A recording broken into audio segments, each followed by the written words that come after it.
مفتی طارق مسعود special. تو اللہ اسے 2 سزائیں دیتے ہیں دنیا میں جو آج مل رہی ہیں. اس لیے دنیا کا سب سے بڑا مسئلہ اس وقت پیسہ بنا ہوا ہے کہ جو غریب ہے وہ پیسے والا بن جائے, جو پیسے والا ہے اس کی ارننگ ڈبل ہو جائے, جس کی ڈبل ہے اس کی 4 گنا ہو جائے, جس کی 4 گنا ہے اس کی 8 گنا ہو جائے. تو اس کے پیچھے بھاگ رہے ہیں. اس بھاگنے کو اسلام نے منع نہیں کیا. دولت کے پیچھے بھاگنا, دولت کمانے کی کوشش کرنا, اس کو اللہ اس کے رسول صلی اللہ علیہ وسلم نے منع نہیں کیا. ایک چیز کو منع کیا ہے جو اسلام کے علاوہ کوئی بھی منع نہیں کرتا اس کو, وہ اس حدیث میں اس کا تذکرہ ہے. اس وقت دنیا کا جو سب سے بڑا مسئلہ ہے, جس کے لیے انسان ہر قسم کی قربانی دینے کے لیے تیار ہو جاتا ہے, وہ مسئلہ ہے معاش.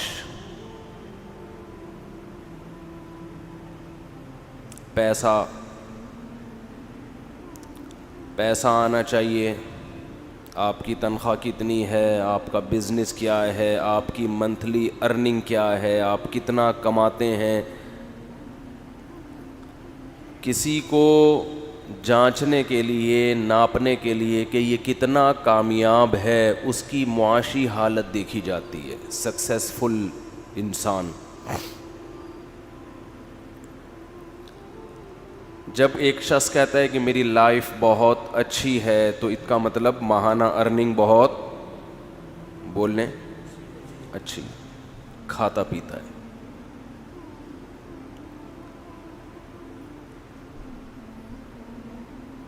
یعنی ایک ایسی چیز ہے جس کی بیس پہ رشتے وجود میں آ رہے ہیں.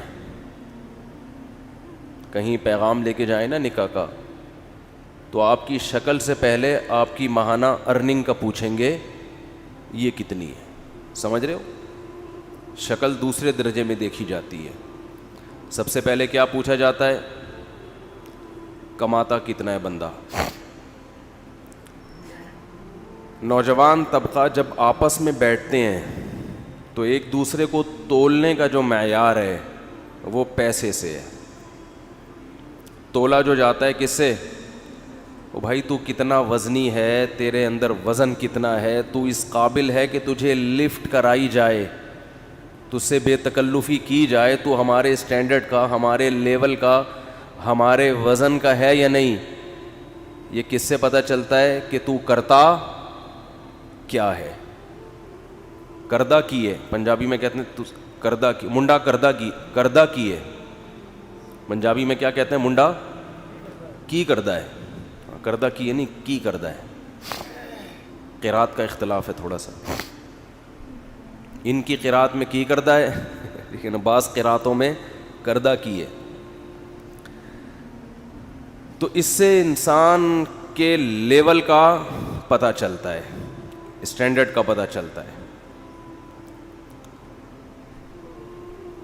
اور یہ آج سے نہیں ہے, یہ ہمیشہ سے ہے. یہ ایک ایسا اسٹینڈرڈ تھا جس کی وجہ سے لوگوں نے پیغمبروں کا انکار کر دیا. یعنی فرعون کو جب موسیٰ علیہ السلام نے دعوت دی ہے تو فرعون نے یہ اعتراض کیا تھا کہ معاذ اللہ موسیٰ میرے اسٹینڈرڈ کے, دیکھو جملہ مکمل کروانا آپ کے فائدے کے لیے تاکہ آپ لوگ نا تھوڑا ہوشیار رہیں. تو فرعون نے کہا کہ موسیٰ میرے لیول کے نہیں ہے, معاذ اللہ موسیٰ کا جو وزن ہے وہ میرے وزن سے کم ہے. اور دلیل کیا دی؟ ام انا خیر من ھذا الذی ھو مہین فلولا القی علیہ اسورۃ من ذھب. ان کے پاس سونے کے کنگن کیوں نہیں ہیں, گولڈ کتنا ہے ان کے پاس. آج جسے ڈالر کہا جاتا ہے اس زمانے میں وہ ویلیو گولڈ کی تھی. آج تو کہتے ہیں ڈالر میں تنخواہ لیتا ہے بھائی, ڈالر میں سیلری آتی ہے, کہتے ہیں نا. آواز آ رہی ہے؟ پہلے یہ بتائیں. آ رہی ہے الحمدللہ.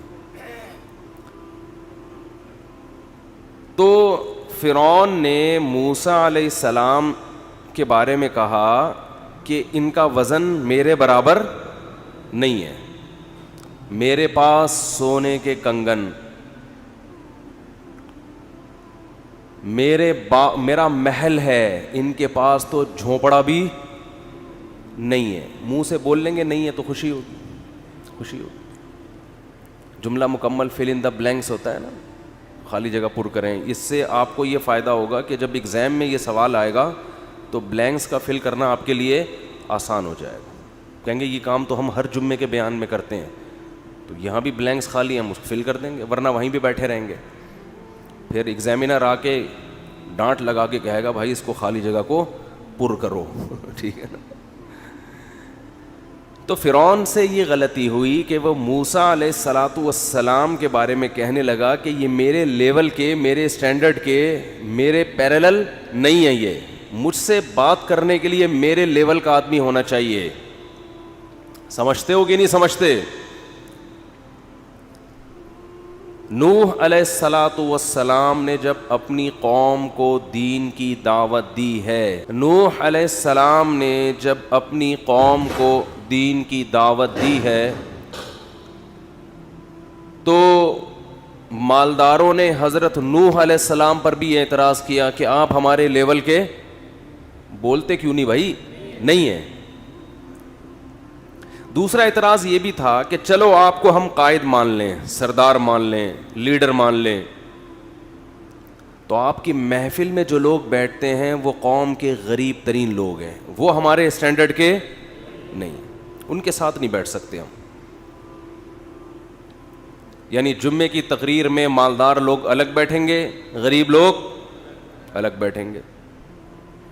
ہم یہ ہمارے اسٹینڈرڈ کے نہیں ہیں، ان کے ساتھ ہم بیٹھیں گے ہمیں تانا ملے گا کہ یار کیا ٹماٹر والوں کے ساتھ بیٹھے ہوئے تھے، تم رکشے والوں کے ساتھ بیٹھے ہوئے تھے، یہ تمہارا اسٹینڈرڈ ہے، باتیں تو تم بہت بڑی بڑی کرتے ہو اور کسی موچی کے ساتھ بیٹھے ہوئے ہو ہے بھائی. تو نوح علیہ السلام کے لیے کوئی مشکل کام نہیں تھا کہ مالداروں کے لیے الگ مجلس، جب وہ درس دیتے تھے تو وہ یہ کر لیتے بھائی ایک پارٹیشن، یہاں قوم کے اونچے اونچے لوگ بیٹھیں گے اور یہاں رکشے ٹیکسی والے، اس زمانے کے جو بھی رکشے ہوں گے. آج کل لوگ بیان میں بیٹھے ہوتے ہیں نا کیڑے نکالنے کے لیے، کلپ نکال لیں گے، بولیں گے دیکھو اس کو پتہ ہی نہیں کہ رکشہ تو بات کی اجازت ہے، یہ نوح علیہ السلام کے زمانے میں رکشے تلاش کر رہا ہے. تو وہ باپ والا قصہ ہو جائے گا. تو نوح علیہ السلام پر اعتراض یہ ہوا. نوح علیہ السلام کے لیے دین کی دعوت کے لیے یہ کام بہت آسان تھا کہ بھئی چلو مالدار لوگ اس بہانے دین پر آ جائیں گے، مالداروں کو میں اپنے عام خصوصی مجلس میں وعظ میں الگ بٹھاؤں گا اور غریبوں کے لیے پارٹیشن. بہت آسان تھا. کیا خیال ہے بھائی؟ غریب تھوڑا پیچھے بیٹھ جائیں گے، مالدار لوگ تھوڑا آگے بیٹھ جائیں گے. اس سے دین کی دعوت پھیلتی، لوگ دین میں دھڑ دھڑ داخل ہوتے.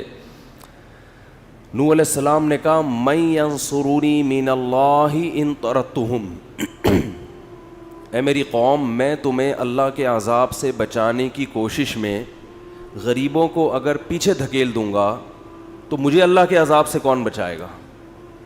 تم گارنٹی لیتے ہو ہے بھائی؟ دیکھو یہ ہے اسلام کی دعوت، یہ اسلام کی دعوت ہے، اسلام کا مزاج ہے. یہی تانا ہر پیغمبر کو دیا گیا ہے، یہاں تک کہ رسول اللہ صلی اللہ علیہ وسلم کو بھی یہی تانا قریش کے سرداروں کی طرف سے دیا گیا، عرب کے سرداروں کی طرف سے. صفہ ایک چبوترا تھا. اب جو مسجد نبوی میں چبوترا بنا ہوا ہے وہ صفہ نہیں ہے، وہ ایسے ہی چبوترا ہے، لوگ اس کو صفے سمجھ کے، صفہ سمجھ کے اس پہ بیٹھے ہوئے ہوتے ہیں جا کے. بہرحال صفہ ایک چبوترا تھا جہاں صحابہ کرام میں انتہائی غریب، انتہائی مسکین صحابہ اس چبوترے پہ بیٹھا کرتے تھے علم حاصل کرنے کے لیے کہ نبی صلی اللہ علیہ وسلم جب یہاں سے گزریں گے، آپ واعظ و نصیحت کی کوئی بات بتائیں گے تو ہم اس کو نوٹ کر لیں گے. اور یہ اتنے مسکین لوگ تھے کہ ایک مرتبہ آپ صلی اللہ علیہ وسلم آئے تو یہ ایک دوسرے کی طرف پشت کر کے بیٹھے ہوئے تھے, کیونکہ ان کے پاس اتنا بڑا لباس نہیں تھا کہ اپنے سطر کو مکمل چھپا سکیں. تو ایک دوسرے کی شرمگاہ پہ نظر نہ پڑے, اس کا حل یہ سوچا کہ ایک دوسرے کی طرف پشت کر کے بیٹھو. اتنی غربت, بتاؤ اس سے زیادہ غربت کا کوئی تصور ہے؟ آج کوئی بھکاری آپ نے ایسا دیکھا؟ انتہائی غربت. تو رسول اللہ صلی اللہ علیہ وسلم کو عرب کے سرداروں نے کہا کہ ان غریبوں کے ساتھ ہم آپ کی محفل میں بولو نہیں بیٹھے, ان کو یہاں سے چلتا کریں. تو قرآن میں اللہ تعالیٰ نے آیات نازل کی, وَلَا تَطْرُدِ الَّذِينَ يَدْعُونَ رَبَّهُمْ بِالْغَدَاةِ وَالْعَشِيِّ, کہ جو لوگ صبح اور شام اپنے رب کو پکارتے ہیں. تو میں یہ عرض کر رہا تھا کہ اصحاب صفہ میں رسول اللہ صلی اللہ علیہ وسلم کو یہ طعنہ دیا گیا کہ ان غریبوں, ان مسکینوں کے ساتھ ہم بیٹھنے کے لیے تیار نہیں ہیں. تو آپ صلی اللہ علیہ وسلم یہ کر سکتے تھے عبداللہ بن مسعود, حضرت ابو ہریرہ, حضرت بلال حبشی جیسے مساکین کو کہ بھئی تمہارا اسلام میں آنا اتنا ضروری نہیں ہے جتنا عرب کے سرداروں کا, تو تم یہاں سے جاؤ. امکان تھا. قرآن کیا کہتا ہے؟ وَلَا تَطْرُدِ الَّذِينَ يَدْعُونَ رَبَّهُمْ بِالْغَدَاةِ وَالْعَشِيِّ يُرِيدُونَ وَجْهَهُ, کہ جو لوگ اپنے رب کو صبح و شام پکارتے ہیں, اے محمد صلی اللہ علیہ وسلم آپ کو ان کی اپنی مجلس سے دھتکارنے کی اجازت نہیں ہے. اور کیا بلکہ ان کی حوصلہ افزائی کی گئی. انہیں کہا گیا وَإِذَا جَاءَكَ الَّذِينَ يُؤْمِنُونَ بِآيَاتِنَا فَقُلْ سَلَامٌ عَلَيْكُمْ كَتَبَ رَبُّكُمْ عَلَى نَفْسِهِ الرَّحْمَةَ. ہمارے حضرت جب یہ آیت تلاوت کرتے حضرت کی آنکھوں سے آنسو جاری ہو جاتے تھے کہ اللہ کے ہاں ایمان کی کتنی قدر ہے. فرمائے جب یہ لوگ آپ کی محفل میں آیا کریں نا, یہ مسکین صحابہ, تو یہ تو تانے سن کے آ رہے ہیں چاروں طرف سے, تو انہیں یوں کہا کریں کہ دنیا کی نظر میں تمہاری ویلیو نہیں ہے, لیکن جس اللہ نے مجھ پہ کلام کو نازل کیا اس کی نظر میں تمہاری بہت ویلیو ہے. کتب ربکم قل سلام علیکم, سب سے پہلے اے نبی آپ ان کو سلام کیا کریں کہ تم پر اللہ کی طرف سے سلامتی ہو. کتب ربکم علی نفسہ الرحمہ, اور تمہارے رب نے اپنی ذات پر تمہارے لیے رحم کرنے کو لازم کر لیا ہے, تم پر رحم کرے گا. وہ کیسے؟ من عمل منکم سوءا بجہالہ, تم میں سے اگر کسی سے کوئی گناہ ہو گیا, کوئی خطا ہو گئی, انسان بشریت کے تقاضے, بشریت کے مقتضا پر عمل کرتے ہوئے, اور اس نے پھر اللہ سے توبہ کی, معافی مانگی, تو اللہ تعالیٰ کو وہ غفور اور رحیم پائے گا, اللہ اس کی خطا کو معاف کرے گا. تمہاری خطاؤں پہ وہ سزا نہیں ہے جو سزا ان لوگوں کی خطاؤں پر ہے جو محمد صلی اللہ علیہ وسلم پر ایمان نہیں لائے. تو میں جو آیت لے کے چلا تھا قرآن مجید میں, جو میں نے حدیث پڑھی ہے, رسول اللہ صلی اللہ علیہ وسلم نے فرمایا من کانت الآخرۃ ہمہ جعل اللہ غناہ فی قلبی. یہ حدیث تھی جس کی میں تشریح بیان کر رہا تھا. تو میں یہ کر رہا تھا کہ آج لوگوں کو تولا کس طرح سے جاتا ہے اس کی دولت دیکھ کے. اس لیے دنیا کا سب سے بڑا مسئلہ اس وقت پیسہ بنا ہوا ہے کہ جو غریب ہے وہ پیسے والا بن جائے, جو پیسے والا ہے اس کی ارننگ ڈبل ہو جائے, جس کی ڈبل ہے اس کی 4 گنا ہو جائے, جس کی 4 گنا ہے اس کی 8 گنا ہو جائے. تو اس کے پیچھے بھاگ رہے ہیں. اس بھاگنے کو اسلام نے منع نہیں کیا. دولت کے پیچھے بھاگنا, دولت کمانے کی کوشش کرنا, اس کو اللہ اس کے رسول صلی اللہ علیہ وسلم نے منع نہیں کیا. ایک چیز کو منع کیا ہے جو اسلام کے علاوہ کوئی بھی منع نہیں کرتا اس کو, وہ اس حدیث میں اس کا تذکرہ ہے. دیکھو دولت کمانے سے اگر اسلام نے روکا ہوتا تو حضرت عثمان غنی ہوتے. غنی کا مطلب مالدار ہوتے. وہ بولنے پر گورنمنٹ نے پابندی گورنمنٹ یہاں بیٹھی ہوئی ہے, پابندی لگائی ہے بولنے پر گورنمنٹ نے تو پھر کیوں نہیں بول رہے بھائی؟ اگر اسلام نے, ابھی آپ گورنمنٹ میں ہیں نا ماشاءاللہ, اسلام نے اگر بولنے پر اسلام نے اگر دولت کمانے پر پابندی لگائی ہوتی تو آپ مجھے بتاؤ کہ حضرت عثمان غنی ہوتے؟ وہ تو اسلام لاتے ہی غریب بن جاتے نا, پھر تو ان کا لقب ہوتا غنی تھے. غنی ہے نہیں غنی. یہ عامر بھائی بیٹھے ہوئے, ایک لطیفہ انہوں نے نہیں سنا ہوگا تو سنا دیتا ہوں, آپ لوگ تو سن کے پرانے ہو گئے. دھے سے یاد آیا, ایک شخص جو ہے وہ کانچ کے برتن بیچتا تھا بوری میں. بعض لوگوں کی عادت ہوتی ہے ہر چیز کو ٹھوکر مار کے پوچھتے ہیں کہ یہ کیا ہے. عادت ہے نا, ٹھوکر پہلے ماریں گے پوچھیں گے کیا ہے. وہ بیچارہ غریب آدمی کانچ کے برتن بورے میں بند کر کے گلی میں صدائیں لگا رہا ہے. ایک سیٹھ صاحب جن کی عادت تھی ہر چیز کو ٹھوکر مار کے, ان کو نہیں پتا تھا اس میں کانچ کے برتن ہیں, تو سیٹھ صاحب نے کہا بھائی ذرا مال یہاں رکھو. ٹھوکر مار کے پوچھا کیا ہے؟ اس نے کہا ہے نہیں تھا. ہے نہیں تھا, اب نہیں. تو ٹھوکر مارنے سے پہلے دیکھ لیا کریں. تو حضرت عثمان غنی رضی اللہ تعالی عنہ, اگر اسلام میں دولت کمانے پر پابندی ہوتی تو ہم کہتے حضرت عثمان غنی ہے نہیں تھے, اسلام لاتے ہی کیا ہو گئے؟ غریب ہو گئے, کیونکہ اسلام نے منع کیا پیسہ کمانے سے. ایسا کہیں بھی نہیں ہے. یہ چیز ہے جس میں لوگ فرق نہیں کرتے. کچھ لوگ دین سے دور بھاگتے ہیں کہ یار اگر دین کی طرف آئے تو دین تو پیسہ رکھنے سے منع کرے گا, ہمیں پیسہ کمانے سے منع کرے گا, یہ تو ٹینشن ہے, ہم تو پیچھے رہ جائیں گے. تو رسول اللہ صلی اللہ علیہ وسلم نے اس حدیث میں فرمایا من کانتی دنیا ہمہ, یہ نہیں فرمایا جس نے دنیا رکھی, فرمایا نا جس نے دنیا یا پیسہ کمانے کو ہدف بنا لیا. کس چیز کو ہدف بنایا؟ پیسہ کمانے.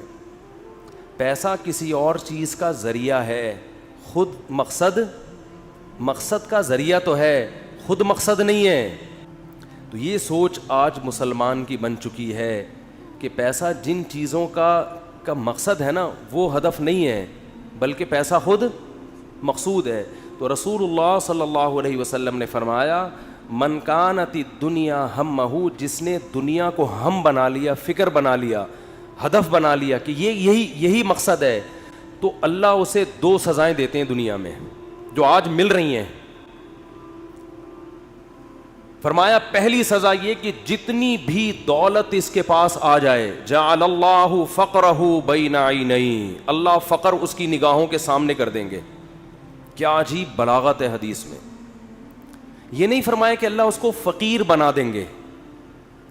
بہت سے لوگ پیسے کو ہدف بناتے ہیں اور پیسہ حاصل کر لیتے ہیں, مالدار بن بھی جاتے ہیں وہ, لیکن آپ صلی اللہ علیہ وسلم نے فرمایا سزا یہ ملے گی جعل اللہ فقرہ بین عینیہ, اللہ اس کی آنکھوں کے سامنے رکھ دیں گے فقر و فاقہ. جیسے ایک شخص زندہ ہو, پھانسی کا لٹک رہا ہو, تو اس کی کیا کیفیت ہوگی؟ اس کی حالت تو مردے سے زیادہ سخت ہوگی. ہے زندہ مگر پھانسی کا پھندا اس کے سامنے لٹکا ہوا ہے کہ تجھے کبھی بھی لٹکایا جا سکتا ہے. تو جو زندہ ہو, صحت مند ہو, بہترین صحت رکھی ہوئی ہو اس نے, لیکن اس کے سامنے پھانسی کا پھندا لٹکا ہوا ہو اور اسے یہ خطرہ ہو کہ کسی بھی وقت اسے یہاں لٹکایا جا سکتا ہے, آپ بتاؤ وہ اپنی صحت اور اپنی حیات اور اپنی زندگی سے لطف اندوز ہوگا؟ بھئی ایک آدمی نے ڈولے بنا لیے, صحت بنا لی, جم, جاگنگ اور بڑی اچھی خوراک اور کورونا کے ٹیسٹ بھی سارے کلیئر, ویکسین بھی ساری کمپلیٹ, کورس مور فٹ فاٹ, کوئی چھینکے وینکے بھی نہیں آ رہی اس کو.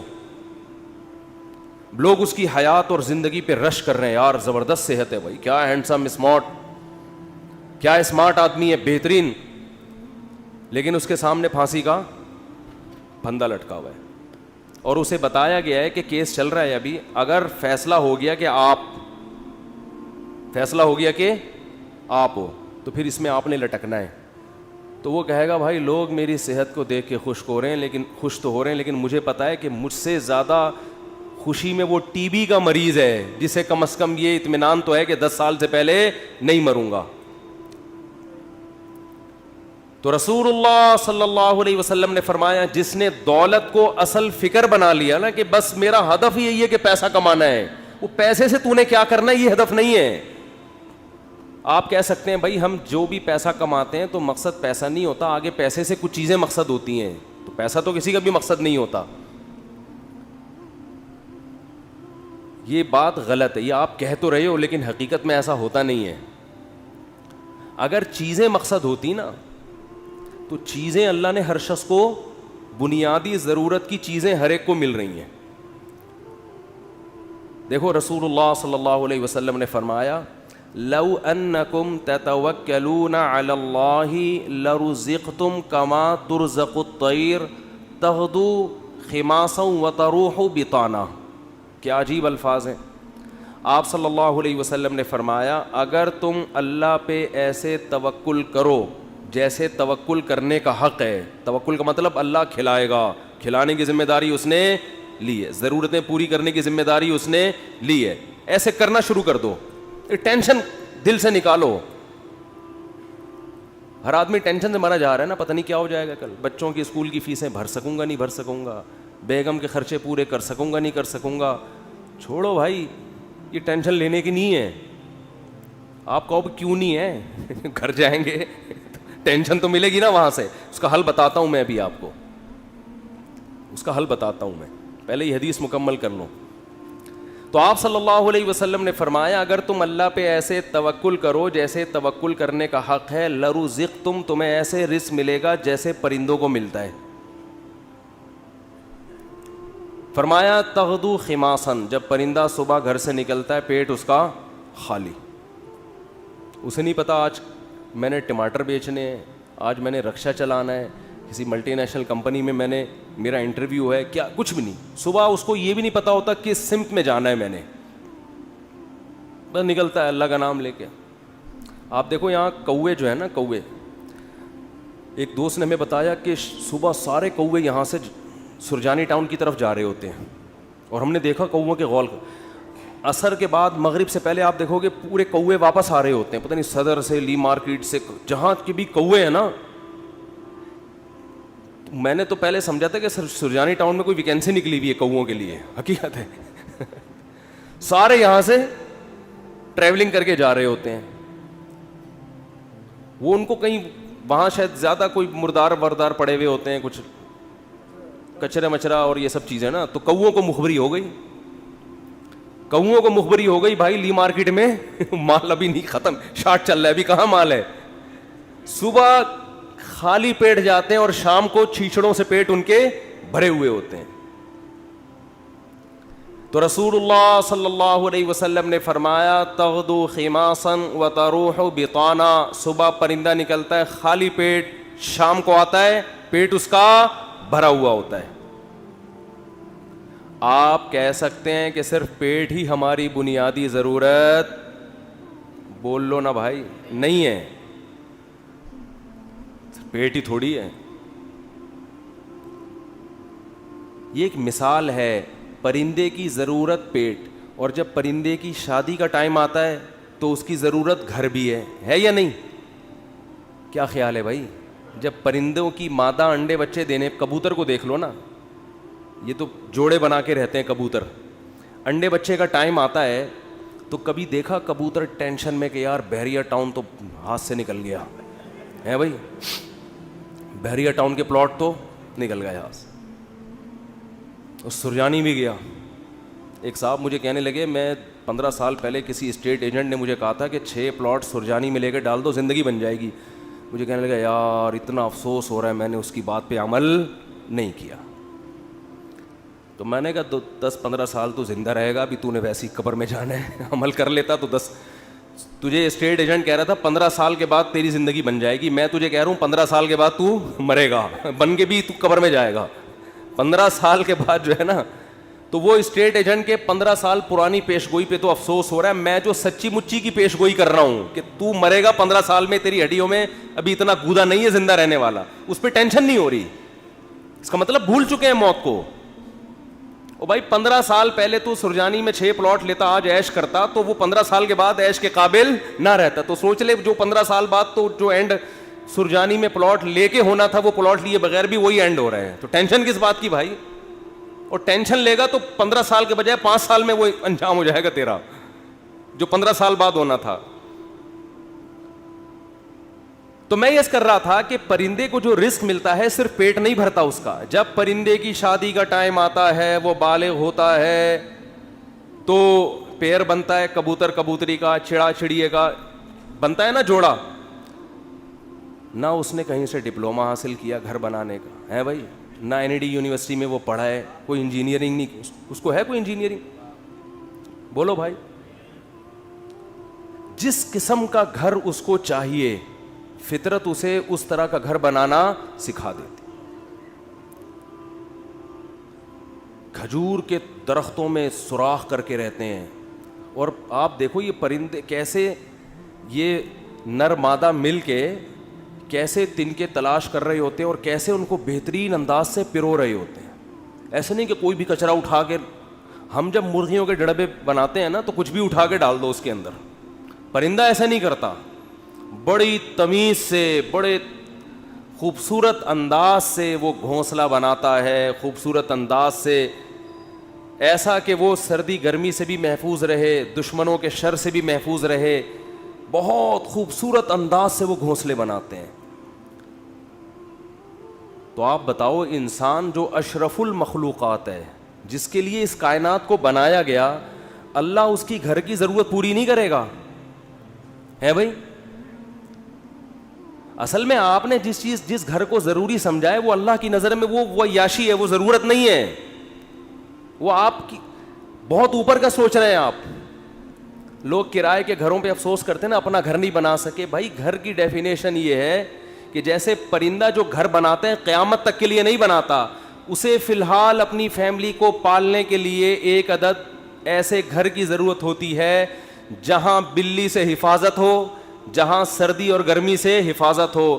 اللہ کہتے ہیں تیری یہ بنیادی ضرورت ہے, چونکہ تو نسل بڑھا رہا ہے فطرت کی تکمیل کے لیے, تو اس گھر کی ضرورت پوری کرنا یہ کس کے ذمے ہے؟ یہ فطرت کے ذمے, جس کو جو خدا ہے, اصل میں خدا کے ذمے ہے.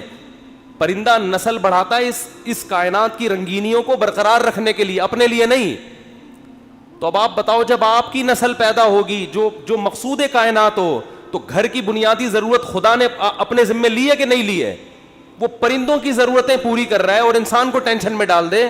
تو یہ آپ کی بنائی ہوئی ٹینشن ہے, یہ خدا کی دی ہوئی ٹینشن نہیں ہے, یہ اللہ کی طرف سے عطا کردہ ٹینشن نہیں ہے. یہ آپ کی ٹینشن ہے جو آپ نے اپنے اوپر مسلط کر لی. پرندہ جو گھر بناتا ہے وہ بھی کرائے کا گھر ہوتا ہے, اس کا ذاتی نہیں. کرائے کا مطلب نکلنا ہے اس نے یہاں سے, ہمیشہ کے لیے تھوڑی ایک ہی جگہ گھونسلا. پھر جب اس کے انڈوں سے بچے نکلتے ہیں, ایک تو 12 گھنٹے کی ڈیوٹی ہوتی ہے کبوتر اور کبوتری کی. 12 گھنٹے کبوتر, یہ شکر کرو اللہ نے مردوں میں ایسا نظام نہیں رکھا, یہ اللہ کا بڑا فضل ہو گیا. ہمارے یہاں خواتین ہی پالتی ہیں, مرد کا کام ہے شیلٹر دینا, تحفظ دینا, خرچہ اٹھانا. 12 گھنٹے کبوتر بیٹھے گا اور 12 گھنٹے کبوتری. اب کمانے کا ٹائم کم ہو گیا, کیا خیال ہے؟ پہلے 12 گھنٹے دن میں کمانے میں لگ رہے تھے ان کے, اور رات میں آرام میں, ایسا ہی ہے نا. اب ذمہ داری بڑھ گئی, کمانے کے لیے ٹائم کم ہو گیا. ذمہ داری کیا بڑھ رہی ہے؟ اب اپنا بھی کمانا ہے اور اپنے بچوں کے لیے بھی دانا لے کر آنا ہے. ٹائم کم ہے کمانے کے لیے اور کھانے والے زیادہ. کہ نہ آج تک دیکھا کہ بھوک سے مرے ہوں پرندوں کے بچے, کہیں قحط پڑا ہوا ہو تو ایک الگ بات ہے. کبوتر کبوتری جاتے ہیں, باریاں سیٹ کرتے ہیں, 12 گھنٹے یہ 12 گھنٹے وہ, پھر جب چوزے نکل جاتے ہیں اس سے بچے نکل جاتے ہیں, وہ بھی کما کے خود بھی اپنا پیٹ بھی بھر رہا ہے اور اپنے بچوں کا پیٹ بھی بھر رہا ہوتا ہے. وہ وجہ کیا ہے؟ پرندہ ٹینشن نہیں لیتا. اگر ٹینشن لینا شروع کر دے نا کہ یہاں پلاٹ کیوں نہیں بنا, یہاں گھر کیوں نہیں بنا, تو پرندہ بچے پیدا کرنا ہی چھوڑ دے, جیسے کہ آج گوروں نے چھوڑ دی ہیں. تو خیر میں جلدی سے بات کو سمیٹ کے ختم کروں, وقت پورا ہو رہا ہے. تو رسول اللہ صلی اللہ علیہ وسلم نے فرمایا پیسہ کمانے سے منع نہیں, پیسے کو مسلط کرنے سے منع کیا. ہدف یہ نہ بناؤ. دیکھو پرندہ بھی صبح, پرندہ یہ نہیں کرتا کہ اللہ پہ توکل کرے تو اب گھونسلے میں ہی دھرنا مار کے بیٹھ گیا, میں نے صبح جانا ہی نہیں ہے. یہ کوے جتنے ہیں نا یہ وہیں بیٹھ گئے, لیاری میں بیٹھ گئے اور سرجانی ٹاؤن میں بیٹھ گئے کہ چھوڑو یار اللہ پہ توکل کرنا ہے, رزق خود بخود یہیں آئے گا. اللہ نے کہا نہ تمہیں نکلنا پڑے گا. تو آپ صبح نکلو رزق کے لیے, لیکن تسلی رکھو کہ شام کو انشاءاللہ پیٹ بھرا ہوا ہوگا, میری بنیادی ساری ضرورتیں پوری ہو چکی ہوں گی, اور جب میری اولاد کا ٹائم آئے گا اللہ بچوں کا خرچہ بھی میری جیب میں ڈالے گا. ٹینشن نہ لو کہ 2 بچے ہو گئے تو 3 بچے ہو گئے تو کہاں سے کھلاؤں گا. جس اللہ نے تجھے کھلایا بھائی وہی. دیکھو ماں کی چھاتیوں میں دودھ پہلے پیدا ہوتا ہے, بچہ بعد میں پیدا ہوتا ہے, یہ بتانے کے لیے کہ اس کا پیدا کرنے والا اس کے رزق سے غافل نہیں ہے. ہر چیز میں گوروں کی طرح کیلکولیشن نہ کیا کرو بیٹھ کے. گورے کیا کر رہے ہوتے ہیں, دیکھ رہے ہوتے ہیں میرے پاس ابھی $10,000 ہیں تو ایک بچہ ہو گیا تو اس میں اتنا کیلکولیشن کر کے اتنا بچ رہا ہے, اتنا انویسٹمنٹ کیا, دوسرا ہو گیا تو یہ تو کیلکولیٹر کہہ رہے یہ نہیں ہو سکتا. قرآن کیا کہے گا, او بھائی تو پیدا تو ہونے دے. دیکھو اگر ہم نے یہ دودھ کا پروسیس نہ دیکھا ہوتا تو ہم تو اس ٹینشن میں ہوتے بچہ پیدا ہوگا تو میں تو 2 کلو دودھ اور بھینس کا لگوانا پڑے گا مجھے, میں تو خرچہ نہیں اٹھا سکتا. اللہ کہتے ہیں پیدا ہونے دے, اس کی ماں کی چھاتیوں میں دودھ اسی وقت پیدا کروں گا جب یہ پیدا ہوگا, اس سے پہلے نہیں.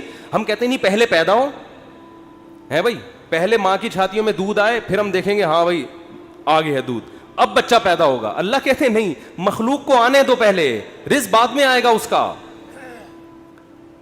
تو اس لیے بھائی رزق کمانا ہے, رزق کی ٹینشن نہیں لینی. اب آپ کہہ سکتے ہو کہ ٹھیک ہے ہم رزق کی ٹینشن نہیں لیتے, کماتے ہیں, لیکن ہم تو دیکھ رہے ہیں کمانے کی کوشش کر رہے ہیں, وہ وسیم بھائی کے پاس تو اتنا پیسہ آ گیا, فلاں کے پاس تو اتنا آ گیا, میں وہیں کا وہیں کھڑا ہوں. ہمارے کزن تھے کیا ہیں, وہ تھے نہ بن جائیں. وہ اکثر کہا کرتے تھے, یہ بات تو کہتے تھے اب نہیں کہتے, اللہ کا شکر اب دیندار ہے, کہتے یار مجھے ٹینشن اس بات کی نہیں ہے کہ میرے پاس پیسہ نہیں ہے, مجھے ٹینشن اس بات کی ہے کہ میرے جتنے دوست ہیں ان کے پاس آ گیا اور میں وہیں کا وہیں. تو یہ ایک مستقل ٹینشن ہے. دیکھو اس کا نبی صلی اللہ علیہ وسلم نے حل کیا بتایا ہے, پرندے کی مثال دی ہے. پرندہ کمپٹیشن میں کبھی بھی نہیں آتا, سمجھ رہے ہیں. پرندہ یہ نہیں کرتا کہ وہ والے چڑیا نے وہاں جگہ اس لوکیشن پہ گھونسلہ بنایا بحریہ ٹاؤن کے قریب اور میں لیاری ندی کے اوپر گھونسلہ, نہ. پرندہ کہتے ہیں میرے لیے, میرے بچوں کی حفاظت کے لیے مجھے گھونسلہ چاہیے, لوکیشن کو وہ زیادہ اہمیت نہیں دیتا. میں دشمنوں سے میری حفاظت رہے, ٹھیک ہے نا, سردی گرمی سے میری حفاظت رہے. میں نہیں کہہ رہا آپ لیاری ندی کے اوپر گھر بنائیں, وہاں تو حفاظت نہیں رہے گی آپ کی, کیونکہ ندی تو ندی ہے نا. تو آپ نے یہ سوچنا ہے کہ مجھے اپنے گھر میں تحفظ کے ساتھ, گھر والوں کے ساتھ رہنے کے لیے چھت چاہیے. یہ چھت اللہ انشاءاللہ میسر کرے گا, چاہے اپنی ہو چاہے کرائے کی ہو, یہ ٹینشن نہیں لینا ہے. یہ ٹینشن کہ میری اپنی چھت ہو کرائے کی نہ ہو, یہ آپ کی بنائی ہوئی ٹینشن ہے. اللہ نے اس رزق کا وعدہ آپ سے نہیں کیا ہے, یہ غریبی ہے, یہ غریبی ہے. بنیادی ضرورت آپ کی سالن روٹی ہوتی ہے نا. ارے بھائی آپ گئے ہوٹل میں نہاری لے آؤ, 2 روٹی لے آیا, نہاری لے آیا, ایک غریبی منگوا لو گے, 2 منگوا لو گے, اس کے بعد کہے گا بھائی یہ غریبی ہے, اصل جو پیسے تھے نا وہ پلیٹ کے تھے. اب آپ نے غریبی کو مقصود بنا لیا, آپ جاتے ہی غریبی پہلے منگوا رہے ہو کہ یار 2 نہاری کی غریبیاں لے آ. اس کو غصہ آئے گا بھائی غریبی تو ضمناً ہوتی ہے. آج جو غریبی تھی نا, ذاتی گھر غریبی ہے, یہ بنیادی ضرورت نہیں ہے. گاڑی غریبی ہے, بنیادی ضرورت W11 میں بہت اچھی طرح سے پوری ہوتی ہے. ہم نے تو بھائی 20 سال W11 میں سفر کیا ہے اور اللہ کی قسم اب ترستے ہیں کہ W11 میں بیٹھے ہیں, لیکن اب شہرت اتنی ہو گئی کہ وہ بیٹھ نہیں سکتے. اب وہ W11 والا بھی اٹھ کے آ جائے گا کہ میں نہیں چلا رہا, میں گپ شپ کر رہا ہوں آپ سے. ورنہ عامر بھائی W11 کا مزہ آپ نے لیا ہوگا نا. W11 کراچی کی بہترین سوغات ہے بھی. G7 4L میں اللہ دشمنوں کو بھی نہ بٹھائے.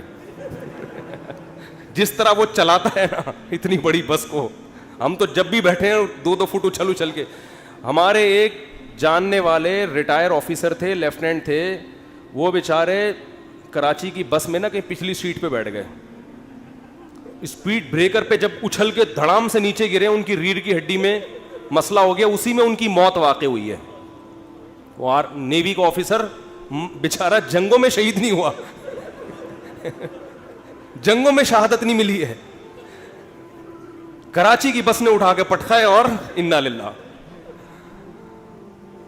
تو رسول اللہ صلی اللہ علیہ وسلم نے فرمایا, جس نے دنیا کو ہدف نہیں بنایا, ضرورت سمجھا کہ بھئی میری بنیادی ضرورت 2 وقت کی روٹی ہے, میری بنیادی ضرورت کسی اچھے علاقے, اچھے سے مراد جہاں چرسی ہیروئن چی نہ رہتے ہوں, طرف پڑھے لکھے لوگ ہوں, ایسی جگہ پہ مجھے گھر مل جائے جہاں چھت ہو, جہاں بنیادی ضرورتیں پوری ہوں, بس یہ بیسک ضرورت, چاہے وہ اپنا ہو چاہے وہ کرائے کا ہو.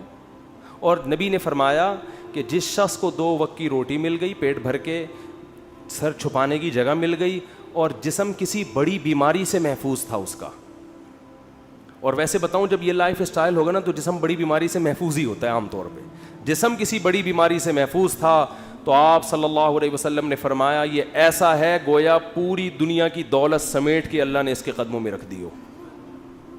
اب اگر یہ ٹینشن لے رہا ہے نا بحریہ ٹاؤن کی اور ڈیفنس کی اور ڈی ایچ اے کی وہ اسکیم میں میں نے تو یہ غریبی کی ٹینشن ہے, یہ دل میں دنیا کی محبت کی علامت ہے. ایسے شخص کو رسول اللہ صلی اللہ علیہ وسلم نے وعید سنائی کہ یہ مالدار بن تو سکتا ہے مگر اس کے سامنے فقر کا پھندا ایسے لٹکا رہے گا جیسے ایک زندہ آدمی کے سامنے پھانسی کا پھندا, موت کا پھندا لٹک رہا ہوتا ہے. جو اس کی کیفیت ہوگی یہ کیفیت اس کی ہوگی. تو بھائی پیسہ کماؤ, پیسے سے دل نہ لگاؤ. اور دل سے پیسہ نکالنے کا طریقہ کیا ہے؟ خرچ کرو. ہمارے حضرت فرمایا کرتے تھے کہ پہلے زمانے میں بزرگان دین کڑک کڑک نوٹ جلوایا کرتے تھے, 5-5 ہزار کے نا, کہتے جلاؤ اس کو. آج اس کی اجازت نہیں ہے, اس میں نقصان ہے, لیکن دل سے نکالنے کے لیے نا جلواتے تھے. تو آپ جلائیں نہیں, خرچ کریں. کبھی کبھار ایسے گڈی نکال کے کسی اچھے ٹرسٹ میں دے دی, کسی غریب کو دے دی. اور سب سے زیادہ مصداق پیسہ خرچ کرنے کا آپ کے قریبی رشتہ دار ہیں, ان کو دو. آج کل لوگوں نے ہدیے رشتہ داروں میں دینا چھوڑ دیا ہے, بس عید بقرعید پہ کوئی کھانا وانا کھلا دیتے ہیں. بھائی بہن کو لفافے میں گڈی ڈالے, پکڑا دے, جلے گا. جب یہ دل جلے نا, اتنا صدقہ ہو کہ دل میں آرے چلیں, تو یہ آرے چلنے سے دل آئینے کی طرح شفاف ہو جائے گا. شاعر نے کہا ہے نا, آئینہ بنتا ہے رگڑے لاکھ جب کھاتا ہے دل, کچھ نہ پوچھو دل بڑی مشکل سے بن پاتا ہے دل. دل کو دل بنانا تھوڑا ڈیفیکلٹ کام ہے, تو اس کا طریقہ یہ کہ اس میں ذرا رندا چلے گا نا, رگڑا لگے گا. جب ہم وہ کیا کہتے ہیں, وہ جو ریگ مال سے گھسائی ہوتی ہے نا, تو صدقہ کرتے ہوئے اتنا بھی نہ کرو کہ کل دوسروں سے بھیک مانگنی پڑ جائے, اتنا بھی نہ کرو, لیکن اتنا ہو کہ لگے کہ دل پہ گھسائی ہو, تھوڑا سا تکلیف ہو. رسول اللہ صلی اللہ علیہ وسلم نے فرمایا سب سے افضل صدقہ یہ ہے تأمل الغنا وتخشى الفقر, کہ آپ کو یہ ہو کہ اگر میں نے صدقہ کیا تو ہو سکتا ہے میں غریب نہ ہو جاؤں کل, اور اگر نہیں کیا تو اس پیسے سے مزید پیسہ بنا لوں گا. اس کنڈیشن میں جب آپ صدقہ کرو گے تو نبی نے فرمایا یہ صدقہ سب سے افضل ہے. اس میں آپ کا دل بہت جلتا ہے, اور اللہ کا وعدہ ہے کہ جو اللہ کے لیے دیتا ہے وہ غریب تو ہوتا ہی نہیں ہے. صدقے سے کبھی مال ہم نے کبھی نہیں کسی سخی آدمی کو غریب ہوتے دیکھا. تو اس سے دنیا کی محبت کم ہوگی. حدیث مکمل کر کے بس بیان ختم کرتا ہوں. فرمایا جعل اللہ فقرہ بین عینی وفرق علیہ شملا, جب دولت کو ہدف بنائے گا, مسلط کر لے گا, تو فقر کا پھندا اللہ اس کے سامنے لٹکا دیں گے. ہر وقت ڈر لگا رہے گا یار میں غریب نہ ہو جاؤں. پیسہ ہے, پلاٹ پڑے ہوئے, لیکن ڈر لگا رہے گا یار میں غریب نہ ہو جاؤں. دوسرا فرمایا وفرق علیہ شملا, اس کی فکروں کو اللہ بکھیر دیں گے. اتنی ٹینشن ہے, یہ کام بھی ہو جائے, یہ بھی صحیح ہو جائے, یہ والا بھی ہو جائے, پتہ نہیں سارے کام ٹھیک ہوں گے, ایک اٹکا ہوا ہوگا, اس کی وجہ سے ٹینشن. وہ یہ نہیں دیکھ رہا کہ میرے سارے کام ٹھیک ہو رہے ہیں, چلو ایک نہیں ہوا تو کیا ہے. تو اس کی فکروں کو اللہ بکھیر دیں گے, اسے پتہ نہیں چلے گا میری اصل ٹینشن ہے کیا, مجھے سکون ملے گا کس چیز میں, اتنی فکریں. اور فرمایا وَلَمْ يَأْتِهِ مِنَ الدُّنْيَا إِلَّا مَا قُدِّرَ لَهُ, اور جس دنیا کے پیچھے بھاگ رہا ہے ضروری نہیں کہ وہ بھی مل جائے, ملے گی اتنی جتنی اس کے مقدر میں اللہ نے لکھ دی ہے. یہ جو دنیا کے پیچھے بھاگ رہے ہوتے ہیں تو سب کو پیسہ تھوڑی مل جاتا ہے, بہت سے تو وہی موت تک روڈیں ہی ناپتے رہتے ہیں, سڑکیں ناپتے رہتے ہیں, ہاتھ میں کچھ بھی نہیں آتا ان کے. فرمایا ملے گا اتنا جتنا اللہ نے لکھ دیا, تو ٹینشن لینے سے کوئی فائدہ نہیں ہے. تو ٹینشن نہیں لو بھائی. آپ کو کیوں نہیں بھائی آپ کو صبح آپ نے پراٹھا کھا لیا انڈے کے ساتھ, دوپہر کھانا مل گیا, رات کھانا مل گیا, ضرورت تو 2 وقت کی تھی, مل 3 وقت رہا ہے, انجوائے کرو, مزہ ہے. کیا خیال ہے بھائی؟ ہاں بیگم ٹینشن دیتی ہے, یہ بڑا مسئلہ ہے نا شادی شدہ آدمی. تو اس کو بولو بھائی جو نبی صلی اللہ علیہ وسلم کی سنت ہمارے سامنے, آپ صلی اللہ علیہ وسلم کی امہات نے, ہماری امہات نے, آپ کی ازواج نے جب نبی سے یہ فرمایا کہ ہم اس غربت میں گزارا نہیں کر سکتی, تو آپ صلی اللہ علیہ وسلم فرمایا بھائی میں تو اسی طرح مسکین ہوں, تو تعالینا امتعکن و اسرحکن سراحا جمیلا, کہ آؤ میں تمہیں نکاح سے فارغ کر دیتا ہوں, پھر جاؤ جس سے مالدار سے نکاح کر کے رہنے رہو. تو یہاں بھی ٹینشن لینے کا بولو نہیں, اپنی طرف سے کوتاہی نہیں کرو. یہ نہیں کہ ادھر پیسے لاکر میں چھپا کے رکھے ہوئے ہیں بینکوں میں, اور بیگم کو یہ بتا رہے جیسے میرے پاس کھانے کو روٹی نہیں ہے, یہ ناجائز ہے, یہ حرام ہے. اگر واقعی قدرت کی طرف سے آپ غریب ہو گئے تو بیگم کو 2 لفظوں میں بتا دیں, بیگم صاحبہ یہی میرے پاس آمدن ہے, اتنی میری تنخواہ ہے, اس میں اتنے ہی انڈے آ سکتے ہیں, اس سے زیادہ میں سٹی اسکول بیکن ہاؤس میں بچوں کو نہیں پڑھا سکتا, رہنے رہو ورنہ پتلی گلی سے نکلو. تو ٹینشن تو لینی نہیں ہے نا, خامخواہ کی ٹینشنیں کیوں مسلط کی ہوئی ہیں؟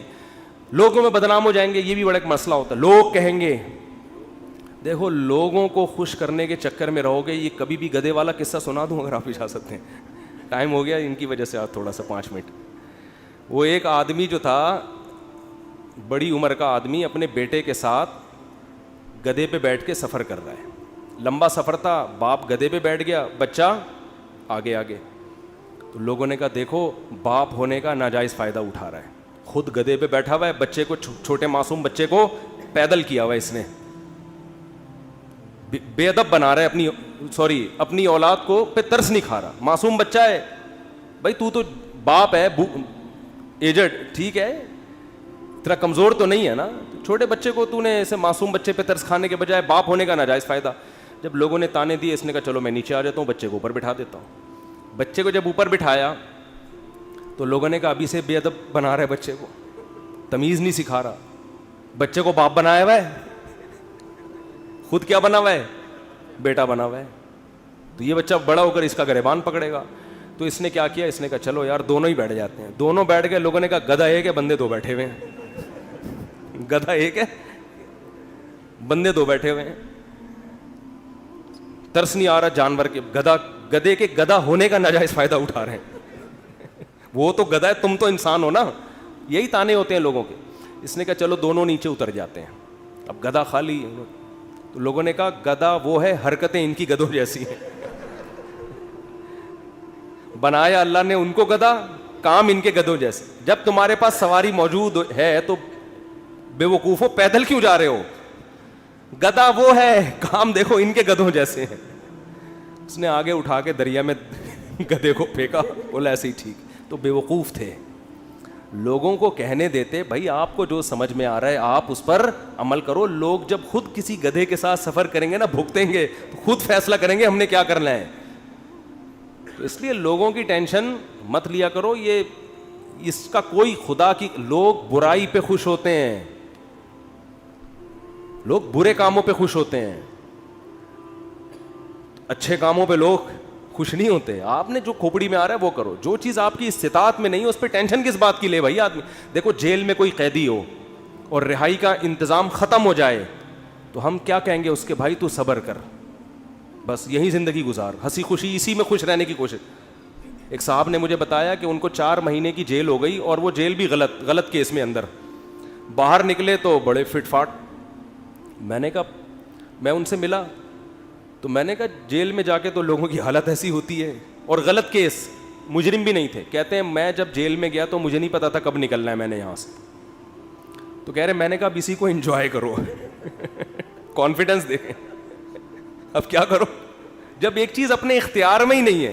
تو کہہ رہے میں وہاں ڈپس لگاتا تھا تاکہ تھکاوٹ ہو اور نیند آئے مجھے.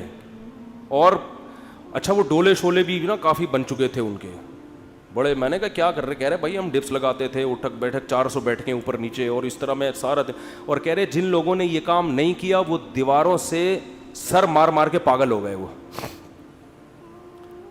تو جو چیز اپنے اختیار میں نہیں ہوتی اس کی انسان ٹینشن نہیں لیتا. بھائی اختیار, غربت آپ کمانے کی کوشش کر لی پھر بھی نہیں آ رہے ہیں تو پھر بھی کوئی سسرال والے, اور سسر اگر تنگ کرے نا, سسر بولیں کہ ہمارے بچے کو سٹی اسکول میں کیوں ایڈمیشن نہیں دلا رہے, ہمارا یہ بھی ہماری بھی تو اولاد ہے نا. ایک صاحب نے مجھے کہا کہ بھائی میرے پاس پیسے ہی نہیں بچتے, انڈے کے پیسے نہیں ہیں میرے پاس, میں بچے کو بیکن ہاؤس میں سٹی اسکول میں کیسے پڑھاؤں؟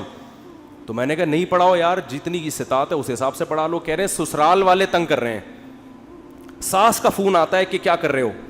تو میں نے کہا ساس کو بول دو کہ میری اولاد ہے بھائی, میں زیادہ اچھا فیصلہ کر سکتا ہوں. کہہ رہے ہیں میں نے جب اپنی ساس کو اور سسر کو یہ کہا کہ میرے بچے ہیں, مجھے زیادہ فکر ہے, تو انہوں نے کیا ہمارے بچے نہیں ہیں یہ, یعنی ہماری بھی تو بیٹی کی اولاد ہے, کیا ہمارے بچے نہیں ہیں؟ تو وہ داماد مجھے فون کر کے کہہ رہے ہیں کہ میری ساس سسر نے کہا کہ کیا یہ ہمارے بچے نہیں ہیں؟ تو حضرت اس بات کے آگے میں کیا ہو گیا, خاموش. میں نے کہا یہیں سے تو بات شروع ہوئی تھی, یہیں سے تو بات شروع ہوئی تھی. ان سے کہتے یقیناً آپ کے بچے ہیں, لہذا آدھی فیس آپ اور آدھی ہم دیں گے. زبردست کام ہو گیا, ہٹو بچوں ہو گیا یہ. میں نے کہا انہوں نے تو خود جواب دے دیا, فری پھوکٹ کے بچے تو سارے محلے کے اپنے بچے بنا لو. میں نے کہا ان سے بولو سٹی اسکول کی آدھی فیس آپ دیں گے کیونکہ آپ کے بچے بھی ہیں, ورنہ صرف مشورے کی حد تک نہیں ہوتا یہ. تو میں نے کہا بھائی ٹینشن نہیں لے, جتنی تیرے اندر گنجائش ہے ٹھیک ہے, نہیں ہے تو نہیں ہے. تو اللہ سے دعا ہے, وقت پورا ہو گیا, اب ٹاپک پھر اگلے ہفتے انشاءاللہ مکمل کریں گے. اللہ تعالی ہم سب کو سمجھنے کی, عمل کی توفیق عطا فرمائے. وما علینا